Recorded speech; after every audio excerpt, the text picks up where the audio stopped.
In the top stories, unions call for a speedy resolution to the NCC retrenchment saga. The search continues for a missing man, and sport in action from over the weekend. Welcome to Nation News for Monday, May 26, 2014. I'm Natasha Beckles.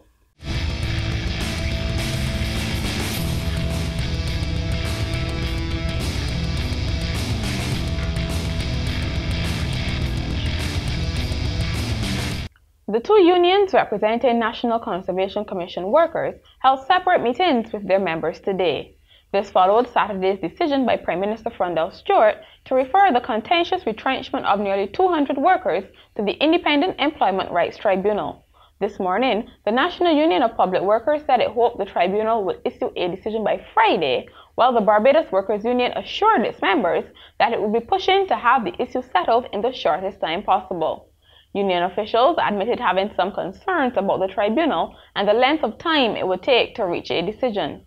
BWU Deputy General Secretary Veronica Griffith said there were also concerns that the relatively new tribunal, a provision of the Employment Rights Act, had not yet met and had a long list of cases before it. However, Ms. Griffith said the union was told that the NCC case would be fast-tracked. The union's main bone of contention has been that the last-in, first-out procedure was not followed. Police continue to appeal for assistance in locating 65-year-old Anthony Loki, who was last seen on May 21st. The resident of Emerald Park West, St. Philip, is about 5 feet 6 inches tall, of slim build and brown complexion, with a low haircut and a neatly trimmed gray beard and sideburns. He is soft-spoken and keeps to himself. He was last seen wearing a plaid shirt, gray and brown short cargo pants, and a hat. Anyone with information relative to his whereabouts is asked to contact the District C police station, emergency number 211, or the nearest police station. The Barbados Family Planning Association has been told not to hide its work under a bushel. The association celebrated its 60th anniversary yesterday with a church service at St. Mary's Anglican Church, and Reverend Dr. Vaughn Watson urged officials to let others know about their work. Meanwhile, BFPA President Ruth Phillips noted that even though the voluntary effort to determine the number and spacing of births was controversial back in the 1950s and 60s, it had allowed for an improvement in the quality of life of Barbadians. Learn to read, then read to learn. This was the advice given to girls of Hinesbury Primary School this morning as they launched the third annual Literacy Week. Principal Nola Cummins Lewis told the children that reading was the single most important skill they would acquire at school and the vehicle to help them realize their potential. This week's activities will be held under the theme Dare to Read, Think, Speak, and Write. Retired principal of Cuthbert Moore Primary School, Eudora Maskell, today emphasized the importance of extracurricular activities for children. Speaking at a retirement function held at the school in her honor, she said such activities provide avenues for those who are not academically inclined. She urged staff at the school to help students develop their talents and thereby boost their self-esteem. Ms. Maskell spent 42 years in the teaching service, with 11 of them at Cuthbert Moore.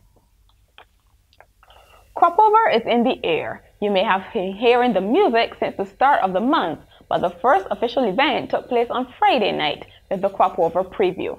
Close to 2,000 patrons gathered in the National Cultural Foundation's car park for a taste of what artists have to offer this year. Then on Saturday morning, one of the newest events for Cropover crept its way into 5 communities across the island. A highlight of the Cropover crawl was the laying of a reef at the site where the house of the great Carew once stood at Weston St. James. Carew's house was swept away in a flood, which also claimed his life in 1995. In sports, basketball. Defending champs Barbados Lumber Company LSC will be looking to go up 2-0 in the finals of the Cooperators General Insurance Premier League basketball competition. On Saturday, LSC held on for a nail-biting 71-69 victory over Pinelands. The second game in the series will be played on Thursday at the Barbados Community College. Meanwhile, Pine Hill St. Barnabas made sure there would be no playoffs for local netball Senior League crown. On Friday night, St. Barnabas romped to a 44-29 victory over 2013 Queens C.O. Williams Rangers at the netball stadium. National players Laurel Brown and Shaniqua Thomas combined well to shoot for St. Barnabas, but national goal attack Nikita Piggott did not get the support she needed to keep Rangers in the game.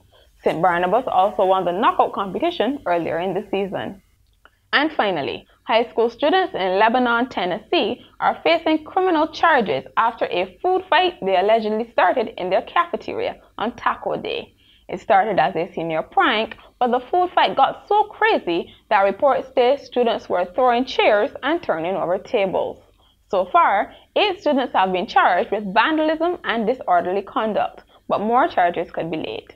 And that's Nation News for today. It's available on our website, nationnews.com, as well as Facebook, Twitter, and on our YouTube channel.